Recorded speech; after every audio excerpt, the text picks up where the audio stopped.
This podcast is sponsored by developmentaid.org, your gateway to international tenders, grants, and the largest job database in the aid sector. Secure free registration and access funding opportunities, calls for partners, exclusive insights, and weekly news digest. Become a member today to achieve your sustainable development goals. Hello everyone and welcome to Development Aid Dialogues, where we discuss closely the realities and the challenges of humanitarian aid today. I'm your host, Hisham Alem. In today's episode, we are tackling a topic that goes to the heart of how aid is delivered in the world's most dangerous and inaccessible places, remote humanitarian aid. With more areas becoming impossible to reach in person, remote management has rapidly grown. But how effective is it in practice? And when aid workers can't set foot on site, how can we be sure help is actually reaching those who need it most? To help unravel these complexities, I'm pleased to be joined by Ina Bluemel, a seasoned humanitarian professional with over 20 years of experience leading emergency health, WASH, and logistics operations in disaster and conflict zones worldwide. Ina had key roles with the WHO, IFRC, and multiple NGOs specializing in healthy cluster coordination, program evaluation, remote monitoring, and capacity building. Hello, Ina. Welcome to Development Aid Dialogues. Thank you so much for having me. Ina, what are the main challenges humanitarian organizations face when managing aid projects remotely, especially in conflict or hard-to-access areas? That's a very big and really important question, and one that we can talk about for hours on end, I'd say. The challenges alone are enormous. There is the fact that you are so remote from the scene that you need to use a lot of different tools, modalities, different level of trust and experiences to be sure that you get as close as possible to the needs that you want to meet. And you will have to have relationship building happening at the same time as getting a response going, and all of that without being on the ground, being able to foster the networking, the coordination, and the actual starting of the operation physically present. So it's a can of worms, to be honest, and depending on multiple factors. I hope we can dive into some of those with more questions. Yes, please go ahead. I'm curious to know these factors that could help us explain these challenges. For starters, let's just use an imaginary scenario. Sudden onset is always interesting to discuss because the lower onsets are the ones where you have time to prepare, where you've got probably a network established already, situation deteriorating over time, and you have a little bit more structure in place already. But sudden onset is always quite a challenge to get started, especially when you can't access the area yourself and you haven't established networks. So relationship building, identifying partners who would be able to conduct the work that you would normally doing physically yourself or physically as a team is a key relevance. Going through national authorities, always a very important requirement. Being sure that you remain impartial and neutral, maintain your humanitarian standards while working with diverse actors that you aren't familiar with requires effort, a lot of effort. I think one of the things that doesn't differentiate but sort of intensifies when you work remotely, you have to have a huge amount of trust, for starters, in people that you haven't met, but you also have a huge volume of different things that you need to consider from various different angles, working with your team that's likely also remote, but also working with your counterparts in country. And that's, I think, one of the key issues that we're looking at is that we are pushing a responsibility towards people that we aren't able to or willing to take physical risks, exposure to threats that we need to consider just as much for local partners as we would for ourselves. So this is never a one-man show. You can't have one person remotely managing a response. You need to have all the different aspects covered by a team that's working remotely and knowing their work and knowing how to integrate their component of the work into a sort of a network of different support mechanisms to partners who sometimes aren't very experienced and sometimes are very experienced in the way they work, have established working mechanisms that are very often very well functioning, and tapping into that, not overriding it, learning from it and growing with that is, as you can hear, it's really very complex. I'd like to reflect this on your rich expertise. As a partner first, what would you do to gain the trust of the donors to cooperate with you remotely? That's the key factor, actually, because without the donor on board, you can't really operate, can you? And very many donors have recently, I think, come up with their own strategies and mechanisms to support or reject supporting remote management operations. So they have frameworks in place, and you have to fit into their frameworks so that you can access their funding, which is fair enough. You want to be accountable towards the donor as much as you want to be accountable to the people receiving the aid you're giving. However, those frameworks are very often quite strict and difficult to adapt to a context, which is something that I'd like to say has taken shape over the last 20 years in humanitarian aid in a way that I found increasingly difficult to align myself with. We have become more and more structured. Systems have come in place that are, of course, helpful when you're trying to apply aid at scale, but at the same time, the downside to it is their lack of adaptability to a local context, the limited ability to actually have a local context inform and shape the framework, vice versa. So you might find yourself having a very specific context and a very rigid or globally thought of and structured mechanism that you're trying to apply to that very specific context. And this is very much my personal observation that I'm sharing here with you. What I have seen, unfortunately, is the structured support that is developed, the frameworks, the mechanisms, the strategies are very, very helpful for the donor side, for the aid worker side, for even things like pre-positioning your stocks, having items in strategic locations to deploy them, the ways they are being deployed. All of that is mechanized and structured, and it's meeting a situation where none of that really does fit to the benefit of the beneficiary, to the best outcome of the situation you're trying to address. So you have people going out, assessing a situation, collecting data, formulating answers as to what is needed, and that is now meeting a structure. And if I want to be snippish here, in industry, in aid industry, that has become so rigid that it doesn't really have the ability to adapt to the outcome of the questions you've asked. So somehow in that is this huge risk of you're asking questions, your answer is A, but your structures are only providing B, C, and D, and it doesn't fit A. And somehow in the middle, there are people depending and hoping, and people we want to be accountable for, people who we've asked questions, and now the answers that we give are not really corresponding to the needs that we have assessed. On the other side, what about the donor who are responsible of the money that they are spending? So how can they guarantee that the information and the data are correct and this partner is trustful? Well, the answer to that is the core of what I love doing, which is monitoring and accountability. I never thought I would say this because I'm a passionate assessor. Lots and lots of times I was first on the ground or with the first on the ground and assessing a situation, understanding the context and being able to provide the questions and the answers and then sort of shape the aid around that has been my passion. But my passion now has become, how can we be providing information, providing monitoring, providing analysis that is accountable towards the donor as much as to the beneficiary. And unfortunately, there's so many hurdles in the way of quality monitoring and evaluation in the field.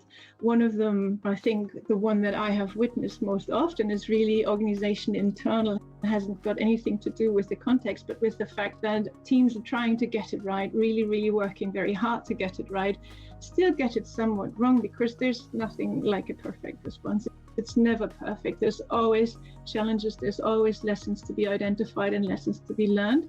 And that's, I think, the way that we improve. But being transparent about those means being transparent towards the donor, who has a natural skepticism towards what you're doing in the field, who requires an accountable response, who requires us to be transparent about what we're doing with their money. At the same time, if we admit we've got it wrong, the likelihood that we're going to get money in the future is reduced. And that's something that is an inherent fear that many programmers are carrying with them, that if they're transparent about the challenges faced along the way, the donor will distance themselves, for lack of better wording, or withdraw funding in the future. It's not been rare that I have actually spoken with donors saying, oh, I know your organization did this and that in the South Side in 2013, and therefore we're naturally skeptical.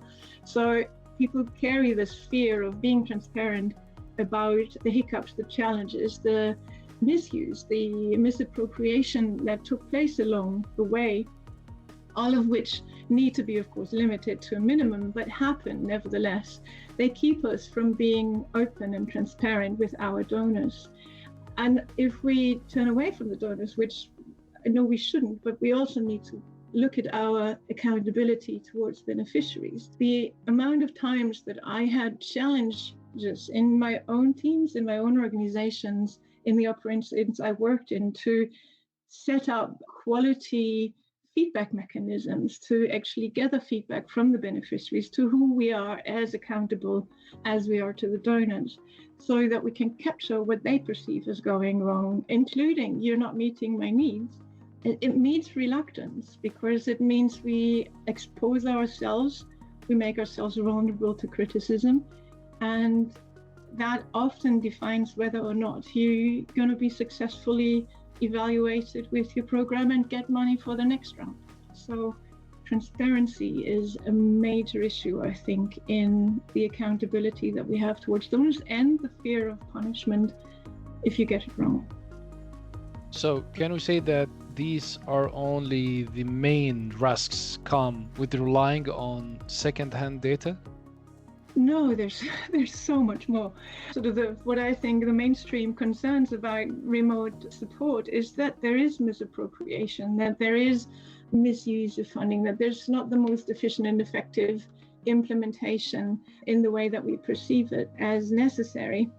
The risk of not being physically on the ground means we might overlook needs, we might rely on the wrong voices and only hear the perception of a certain group that's affected or a certain part of the population, to be 100% certain that what we see, what we hear is matching the needs on the ground. And very often to the disbenefit of people who are particularly vulnerable. But there are multiple mechanisms that can be implemented, old school as well as new school, that can all be put in place. What it does mean, and I think sometimes people think remote working is a bit like you can squeeze your couple of hours of work in between doing your laundry and having a fun afternoon in the garden with your kids, is it takes an enormous amount of extra work in getting things right. And the gateway to getting things right is relationship building, is strongly believing in the concept of localization, not for the term, not for the theory of it, but for really knowing without your local partners, you're dead in the water. And investing in them in the emergency is extremely time intensive. It can be really frustrating as well. And there can be a lot of misperceptions, misunderstandings, but at the same time, it is a real push towards localized response. You have the advantage of being able to engage your partners to the point where they take up responsibilities that they wouldn't if you were on the ground, where they feel the accountability, not just on paper, but they feel accountable for the work that they are personally doing. And all of that, I think, is a real strength in remote support, and something that can lead to something beautiful. As well as that said, that's the sudden onset response, where you are literally having to make things up on the fly, sometimes bad enough as it sounds. Something that I think we can get stronger and better at as well is pre-investing, pre-positioning, pre-capacity building.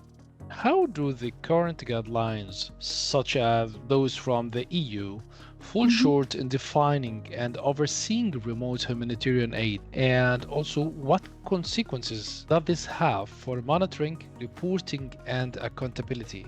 As I had described before, the rigidity of tools that are in place to prevent misappropriation and abuse of aid work, etc., are so rigid that partners are spending a lot of time trying to fit their response into that very rigid setup that's established, especially by the EU. But there's others as well where you really are trying to put a square block into a round hole. I think that the tools developed, the mechanisms established need to become more adaptable to specific contexts, whether it being a context of conflict or a cultural context or the combination of both. And localization is the key to that. Yeah, back to the positive part. What are the key advantages of remote humanitarian aid? Or in what ways has it enabled continued assistance during crisis while physical access is impossible or highly dangerous? Well, the answer is almost already in your question. It's the ability to continue to provide aid. You are depending on local partners to take the risks for you. You have to be mindful of the risk pushing that takes place there, but you are able to continue reaching vulnerable people in contexts where you otherwise have lost the ability to provide aid. And that's, I think, an outstanding advantage over packing up and just accepting that you can't help and leave people to fend for themselves. What I really like as well is the necessity for local capacity to thrive and to support local capacity that's already on the ground, to build it and also to learn from it, because it's a two-way story. You may sit there as a humanitarian aid worker with 20 years of experiences, yet there is a context that you've never experienced before, and you have people who live in that context who can actually share and learn and teach you, which then influences your own capacity to respond stronger and better in the next crisis. So the localization, I think, is such an essential aspect of what we do, whether we are on the ground or we're not on the ground, is that we work with local knowledge, with local experience, and make sure that is influencing and shaping the response just as much as our experience of working in different contexts across the globe. I think something that we haven't touched upon yet is that we've got old ways and new ways to ensure that it can actually work to support humanitarian operations remotely. And the good old school is triangulation. Even if I have my physical presence in the context, I would still make sure that I validate information through very different avenues, different sources, and being sure I get it right by not just listening to one voice, but multiple voices, asking not just one question, but multiple questions, or sometimes the same question in 3 different ways. So triangulation, I think, is, for me, probably the longest standing tool that I've been working with. But we also have modern technology that I don't think many of us, including me, have a full grasp of its capacities and the downfalls to it as well. So the usual ones being using digital assessment tools, using mobile data, using GIS data and spatial data and so forth, but also using artificial intelligence, which I think is a strong push, a direction that's strongly pushed. Given your background in establishing meal frameworks and remote monitoring for complex emergency projects, such as your work with the WHO in Ukraine and Bangladesh, how do you ensure the accuracy and reliability of data collected remotely, especially when direct field access is limited? Secondary data has a bad rep, and I have been as skeptical of a secondary data as anyone. Primary data is always to be preferred, but secondary data to triangulate the data you're collecting primarily. And then, if there's a conflict between the primary and the secondary, what do you do your research, work hard, ask different voices, look into history, look into what happened in similar contexts, and then really dive into the fact that sort of new technologies are more and more accessible to more and more people. The amount of contexts in which I didn't expect digital availability of, just even people having a mobile phone, people being able to provide interview feedback from focus group discussions through mobile data has been enormous. And I feel like I'm the one on the back foot, not knowing how to tap into the various different means of data collecting modalities that have become available recently. And I think this is where there's a point that I was having in the back of my mind in preparation for this conversation. There's a new possibility of diversifying your teams on both sides, local as much as on the organizational side, by having technical experts that you would normally not have on board, someone who knows about artificial intelligence and how to apply it, how to be cautious about it, GIS data experts, mapping experts. We've seen them become a lot more present lately in your teams and having sort of the holistic approach to collecting data, informed by a monitoring framework, but being open to new and alternative tools to the good old is crucial. The EU audit highlights risk of fraud, diversion, and reputational harm. From your perspective, how can agencies better protect humanitarian funding and maintain transparency and trust in remote operations? I think the gateway to that is and will always be transparency, which is probably one of the most challenged aspects of it altogether.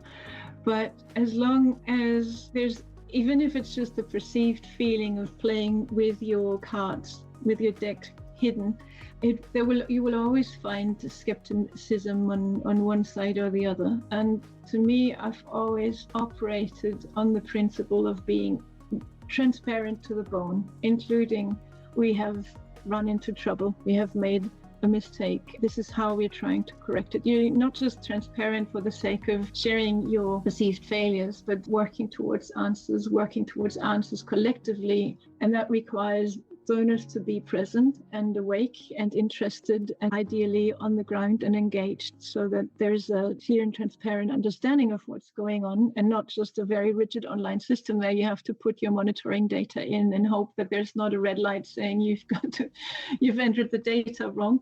But it also, I think, as a matter of respect towards the people receiving the aid, it requires transparency towards what is being achieved or what is trying to be achieved with the aid that you're providing. There needs to be feedback mechanisms, which are still surprisingly often not included sufficiently enough or practicalized even enough in a humanitarian response to have not only acceptance but buy-in and support to what you're trying to achieve, both from your local partners, the beneficiaries who have to receive the aid, as well as the donor who's giving the money. And unfortunately, I've seen transparency being perceived as vulnerability, which of course it is, but at the same time, it is, for me, the only way forward in overcoming the skepticism. And my frank opinion is that many of the challenges, especially raised in the audit of the EU framework, I see those, if you have people on the ground or not, doesn't really make that much of a difference. And some things are possible to institutionalize, and I wish they would.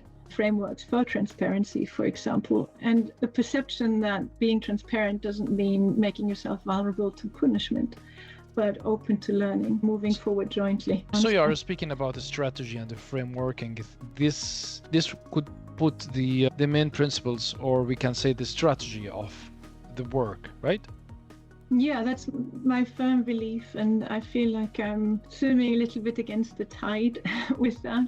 I think there are certain things that are really difficult to institutionalize as such, and it almost needs a radical rethinking of how we perceive the provision of humanitarian aid, and that is actually probably a very timely subject given the political global context we're operating in at the moment and the uproar that goes through the sector, given the fact that funding has become so scarce and deploying or not deploying is now a question of whether funding is available and not whether there are needs or there are no needs. That a rethinking of how we transparently deal with the issues that create concern and skepticism in remote management just as much as when you're in the field is something that needs to be looked at.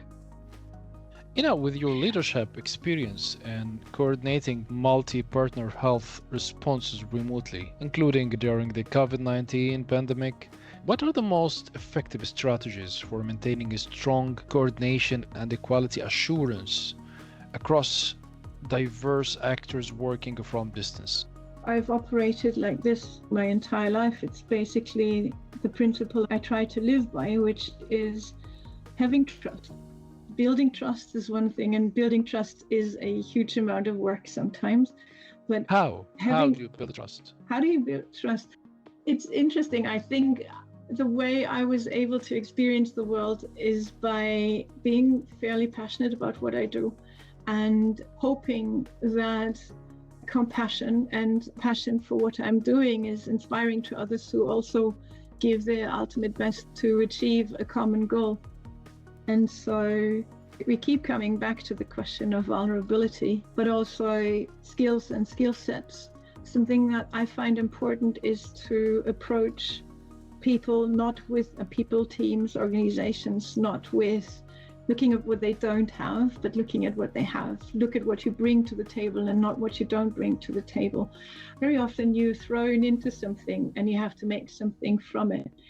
And you come with all your preconceived ideas of how things should be done, and you'd like people to adapt your way of thinking, and you cut short on the fact that there are other people with different experiences in the context that you may or may not know. And being able to establish the confidence in the situation that everyone knows they can bring the best they have to the table, and collectively, collaboratively, you make something out of it that points towards the direction you want to take. That sounds very clouded, but it actually does work in my experience. Winning by giving, being present, being hardworking, being committed, being curious, things that I would want to bring to a context where I hugely depend on other people to do work, the work that I would love to be doing but can't because I'm not physically present. Yeah, and then there's a lot of experience that comes with asking the right questions, having made experiences in the past that you've learned from. That's something that is difficult to institutionalize. Again, that comes with the variety of people you have around the table. Speaking about asking the right questions, how have the recent aid funding cuts, such as reductions by USAID and other international donors, affected the humanitarian sector? Do these financial pressures push organizations more toward remote management, or do they create a new obstacle for effective aid delivery? Well, the obstacle is clear. When there's no money and no means to provide aid, then people won't be reached. So I think there is a very tragic restructuring of humanitarian funding going elsewhere, which is to the detriment of the ever-growing number of people in need. So that is a very concerning development that needs to be addressed by the humanitarian sector in the most creative and hopefully novel way of thinking. Something that every emergency has opened up in my perspective, and this is an emergency. We don't need to look at one in particular, but the withdrawal of humanitarian funding is a humanitarian emergency that needs to be addressed. There was sort of deterioration, but then there's this very sudden change as of the beginning of this year that opens up this opportunity to reshape and to rethink. And that's where I'm a little pessimistic, because I have seen those windows, those opportunities opening up in every single emergency I've been, whether it was a small flood in Namibia or the COVID pandemic, where rethinking becomes possible, where voices that were previously not heard are now being heard, where concepts that haven't been trialed and tested are now being put to a test. However, in the humanitarian world, as much as in all other contexts, there are very strong, very traditional, very loud voices and powers at place that tend to somehow fill that space very quickly and very dominantly. And I can only wish that there is enough shake-up, enough momentum gathered for new voices and other voices to be heard, and a rethinking of humanitarian aid is possible.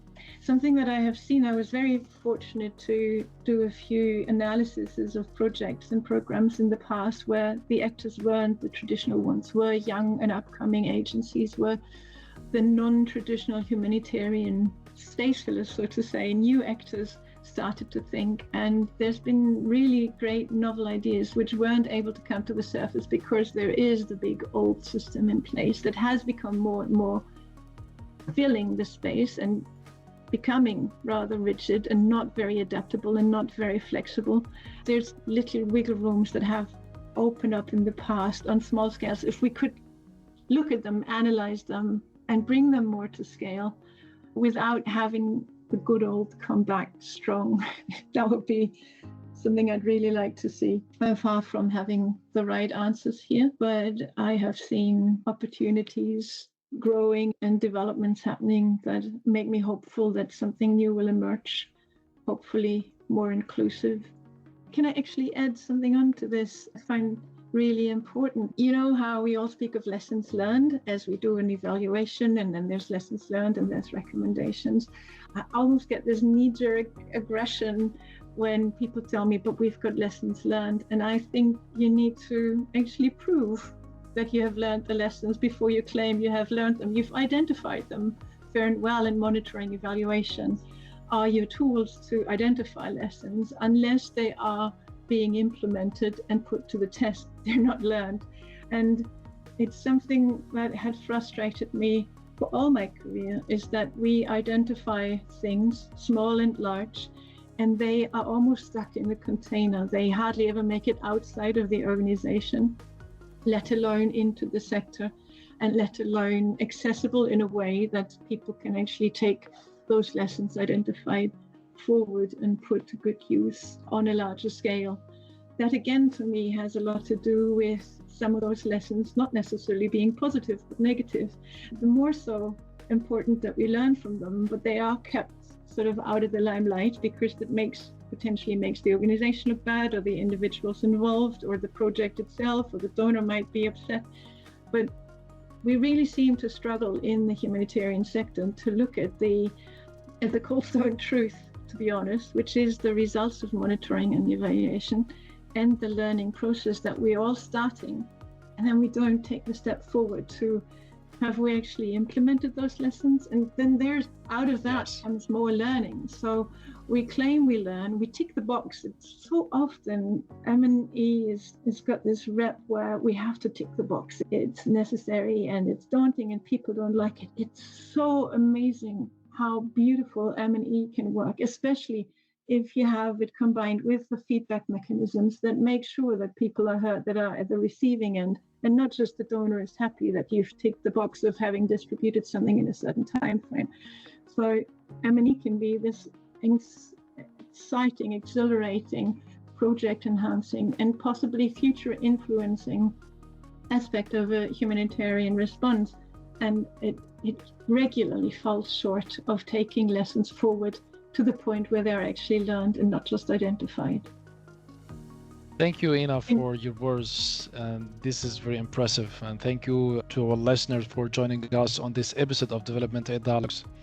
A heartfelt thanks to Ina Bluemel for sharing her extensive expertise and first-hand experience in the challenges and innovations of remote humanitarian aid.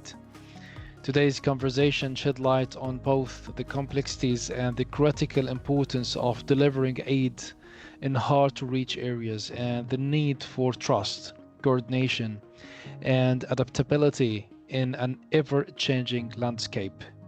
If you found value in today's discussion, please subscribe to Development Aid Dialogues to stay connected with frontline experts and fresh perspectives shaping the future of humanitarian action. We would love to hear your thoughts and suggestions for future topics. Reach out to us on our website or social media channels. I'm Hisham Alam, wishing you continued engagement and meaningful dialogue. Until next time, goodbye. This podcast is sponsored by developmentaid.org, your gateway to international tenders, grants, and the largest job database in the aid sector. Secure free registration and access funding opportunities, calls for partners, exclusive insights, and weekly news digest. Become a member today to achieve your sustainable development goals.